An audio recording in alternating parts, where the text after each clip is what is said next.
Hello and welcome back to guys. कैसे आप सभी? आई होप आप सभी बहुत अच्छे होंगे। तो जैसा मैंने आप लोगों से प्रॉमिस करा था कि मैं आप लोगों को 72 से भी ज्यादा कैंडलस्टिक बेसिक से बताने वाला हूं और एक एक कैंडलस्टिक की साइकोलॉजी समझेंगे, रिस्क टू रिवॉर्ड समझेंगे, कहां पे स्टॉप लॉस लगाना है, कितना टारगेट बुक करना है। अगर आप लोग इंट्राडे पोजिशनल ट्रेड कर दो तो कौन सा टाइम फ्रेम पे करना है और वॉल्यूम को किस तरीके आइडेंटिफाई करना है, आज के इस वीडियो में हम लोग बहुत ज्यादा बेसिक में सीखने वाले हैं, बहुत ज्यादा बारीकी में सीखने वाले हैं। तो प्लीज आप लोगों से रिक्वेस्ट है, वीडियो को एंड तक जरूर देखना। एंड हाँ गाइस, जिन लोगों ने अभी भी वीडियो को लाइक और चैनल को सब्सक्राइब नहीं किया तो बिंदास कर देना। आज जो मेरे पास कैंडलस्टिक होने वाली वो होने वाली separating line bearish continue candlestick pattern. किस तरीके फॉर्मेशन होगा, क्या होगा, इन सब चीजों के बारे में बात करते हैं। लेकिन उससे पहले मैं आप लोगों को सिंपल क्वेश्चन ये पूछना चाहता हूँ कि कैंडलस्टिक क्या होती है। कैंडलस्टिक एक तरीके से मार्केट की भाषा होती है। जिन लोगों को पता है बहुत अच्छी बात है, लेकिन जिन लोगों को नहीं पता आप लोग मोटा मोटा समझ लेना कि कैंडलस्टिक एक तरीके से मार्केट की भाषा होती है जो हम लोग को समझने में हेल्प करती है कि अभी मार्केट का मूड कैसा है, मार्केट का ट्रेंड कैसा है, यहाँ से बाइंग आ सकती है, सेलिंग आ सकती है, या फिर एक ही रेंज में फंस जाएगी। कहीं ना कहीं हम लोगों को कैंडल्स बताते हैं और कैंडल्स का समूह होता है। अभी यहाँ पे दो कैंडल्स आप लोगों को देखने के लिए मिल रही है, यहाँ पे दो कैंडल्स। तो इसमें बहुत सारी कैंडल्स होती है, मतलब आप लोग ऐसा ऐसा ऐसा ऐसा ऐसा ऐसा। तो आप लोग ये देख सकते हो कि कहीं ना कहीं पैटर्न्स बनाती है, M pattern, double double top, triple top, ascending, descending, W pattern. तो कहीं ना कहीं वो कैंडल्स का समूह से ही मिलके बनती है, कैंडल से ही मिलके बनती है। तो इसको हम लोग कहीं पर भी यूज कर सकते हैं, अपने forex, crypto, Indian market, commodities, कहीं पर भी किस तरह के क्या काम करेगी, इन सब चीजों के बारे में बात करते हैं। और चलिए separating line bearish continue candlestick pattern को समझते हैं। सबसे पहली बात, मैंने आप लोगों को स्टार्टिंग के जो वीडियोस था उसमें बताया था कि ग्रीन कैंडल को हम लोग बुलिश बोलते हैं। ठीक है, बहुत ज्यादा बेसिक की बात है। रेड कैंडल को हम लोग बेरिश बोलते हैं। एंड ग्रीन कैंडल का ओपनिंग प्राइस ये होता है एंड यहाँ पे क्लोजिंग प्राइस होता है, हाई इसका ये होता है एंड लो इसका ये होता है। एंड यहीं पे रेड कैंडल के बारे में बात करते हैं तो ओपनिंग प्राइस ये होता है, क्लोजिंग प्राइस ये होता है। और हम लोग हाई के बारे में बात करते हैं, ये होता है, इसमें वीक नहीं है, वीक मतलब साइडो आप लोग ऐसा बोल सकते हो, और लो इसका ये होता है। तो ग्रीन कैंडल का आप लोग देख सकते हो कि हाई और रेड कैंडल का हाई, जब ग्रीन कैंडल का हाई होता है तो रेड कैंडल का लो होता है। आप लोग ग्रीन कैंडल रेड कैंडल के जस्ट अपोजिट भी बोल सकते हो आप लोग ऐसा भी। तो समझते हैं हम लोग कुछ कैंडल्स देखने के लिए मिलती हैं। तो यहाँ पे हम लोग देखते हैं कि इसमें हम लोगों को चार कैंडलस्टिक, एक दो तीन और ये चार, ठीक है, चार कैंडलस्टिक हम लोगों को अच्छे से फॉर्म होते हुए नजर आती हैं। जहाँ पे आप लोग इसमें देख सकते हैं पहली वाली कैंडल्स, दूसरी, तीसरी और चौथी। पहली वाली कैंडल्स में दोनों में अपर विक्स और लोअर विक्स है, लेकिन यहाँ पे अगर हम लोग बात करते हैं तो इसके ऊपर विक नहीं है, नीचे विक है। और इन दोनों में कहीं ना कहीं दोनों में विक नहीं है, और इसमें भी विक्स नहीं है, ऊपर भी विक्स नहीं है, इसमें भी विक्स नहीं है। जिसमें विक्स नहीं है वो एक कैंडलस्टिक है जिसका हम लोग बोलते हैं ग्रीन कैंडल, जिसको हम लोग बोलते हैं बुलिश मेरू बाजू। और रेड कैंडल तो बेरिश मेरू बाजू। बुलिश मेरू बाजू, बेरिश मेरू बाजू जिन लोगों को नहीं पता चैनल पे जाना, अभी तक वही वीडियो रैंक कर रहा है, पॉपुलर पे जाना, जहाँ पे आप लोग बुलिश मेरू बाजू, बेरिश मेरू बाजू को दोनों से अच्छे पढ़ सकते हैं कि कैंडलस्टिक अगर ये फॉर्मेशन हो रहा है तो क्यों हो रहा है, कब हो रहा है, अगर इसमें हम लोग क्या क्या गलतियां अभी तक करते आए हैं, अगर ये बन रही है तो हम लोगों को एक्यूरेसी मिल जाती है कि ये हम लोगों को बुलिश मेरू बाजू ही है या फिर बेरिश मेरू बाजू ही है। इन सब चीजों के बारे में डिटेल में बताया, तो प्लीज आप लोगों से रिक्वेस्ट है चैनल पर जाकर के आप लोग एक बार प्लेलिस्ट जरूर चेकआउट कर लेना, ठीक है। अभी हम लोग समझते हैं एक एग्जांपल को थोड़ी से, जहाँ पे आप लोगों को अभी हम साइकोलॉजी के बारे में बात करते हैं। सबसे पहले बात, आप लोग ये इस वाली कैरेक्टरिस्टिक को देखना और यहाँ पे देखना कि बिटकॉइन का चार्ट है जो कि इंट्राडे लेवल का, मतलब 15 मिनट का चार्ट है। इसके हम लोग सपोर्ट एंड रेजिस्टेंस ड्रॉ करते हैं। ये हमारे पास रेजिस्टेंस का काम कर रहा है, ये हमारे पास सपोर्ट का काम कर रहा है।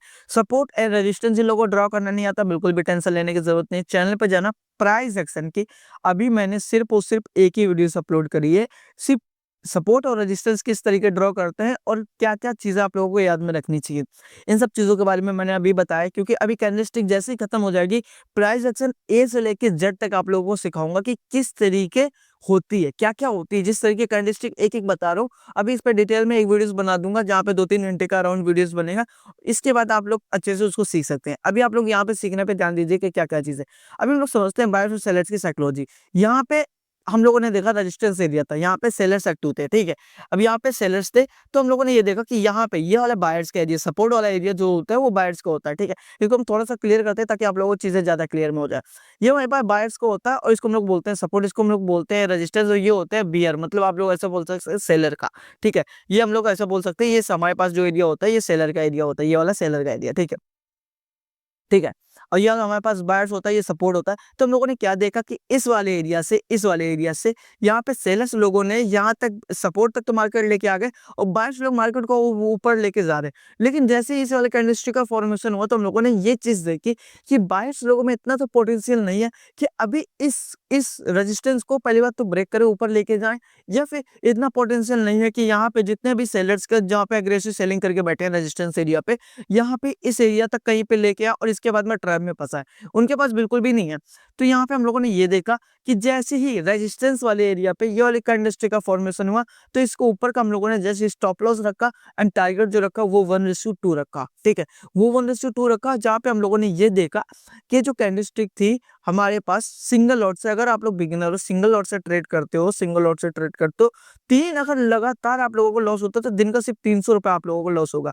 जो कि आप लोग 10-5 हज़ार से अगर ट्रेड करते होगे, 10,000 से, तो वहाँ पे 300 का ट्रेड 300 का करते हो, मतलब कैपिटल का 10,000 से 300 का मतलब 300 का अगर आप लोग करोगे तो लगभग 3% आप लोगों को लॉस होगा।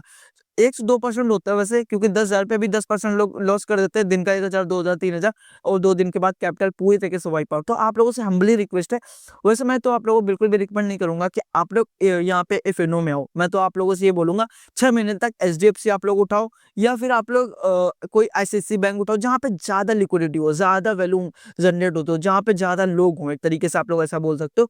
तो वहाँ पे आप लोगों को ये सीखने के लिए मिलेगा कि यार मार्केट किस तरीके काम करती है, क्या हम लोगों को चीज़ें सीखनी चाहिए। ये सब चीज़ें हम लोगों को बताती है, ठीक है। तो यहाँ पे हम लोगों को 1:2 का टारगेट रिस्क टू रिवॉर्ड रखना एंड वैल्यू हम लोगों को बढ़ते हुए क्रम में देखने के लिए मिलेंगे। अब हम लोग बात करते हैं, अगर आप लोग इंट्राडे पोजिशनल ट्रेड हो तो कौन सा टाइम फ्रेम पे करना चाहिए। इंट्राडे के लिए 5 मिनट, 15 मिनट और आप लोग 1 आवर भी रख सकते हो। लेकिन अगर पोजिशनल ट्रेड करते हो तो आप लोगों को 1 डे और 1 वीक के आप लोग चार्ट ज़रूर यूज़ करना, ताकि आप लोगों की एक्यूरेसी ज़्यादा बढ़ जाएगी। ये सब चीज़ें हो गई। अब मेन गलती के बारे में बात करते हैं कि आप लोग गलती किस-किस गलती को आप लोगों को बिल्कुल भी नहीं करना। सबसे पहली बात, आप लोगों को ये गलती नहीं करना, अगर मैंने आप लोगों से बोला कि सेपरेटिंग लाइन बेरिस के कंटिन्यू के बारे में अभी बता दिया कि भाई इस पर ट्रेड कर लेना, तो बिल्कुल भी नहीं। आप लोग सपोर्ट रेजिस्टेंस पर ट्रेड कर सकते हो। सेकंड चीज़, आप लोग कोई भी इंडिकेटर अगर आप लोग यूज़ करते होगे तो वहाँ पे आप लोग कर सकते हो, ठीक है। आप लोग कोई खुद की स्ट्रैटेजी आरएसआई, एमएसीडी कोई भी अगर आप लोग चीज़ें यूज़ करते होगे तो वहाँ पे कर सकते हो। लेकिन सिर्फ सिंगल बेसिस कैंडलस्टिक पे ट्रेड मत करना, बहुत ही ज़्यादा रिस्की होता है। ये मैं आप लोगों का एक्सपीरियंस बता रहा हूँ। बाकी आप लोगों को मैं बिल्कुल भी टाइम दूँगा कि आप लोग लगभग 100 से 500 चार्ट को बिल्कुल बैक टेस्टिंग अच्छे से करिए। इसके बाद आप लोगों को रिजल्ट मिलेंगे। 1 दिन, 2 दिन, 3 दिन, 1 महीने, 2 महीने का बिल्कुल भी काम नहीं होता। ये लॉन्ग टाइम का काम होता है, तो आप लोगों को थोड़ा टाइम देना पड़ेगा। आई होप आप लोगों को चीज़ें समझ में आएँगी तो प्लीज़ आप लोगों से रिक्वेस्ट है, वीडियो को लाइक और चैनल को सब्सक्राइब जरूर कर देना। इससे रिलेटेड अगर आप लोगों को कुछ भी डाउट आता है तो आप लोग कमेंट कर सकते हैं। मिलते हैं नेक्स्ट वीडियो में, तब तक के लिए बाय बाय।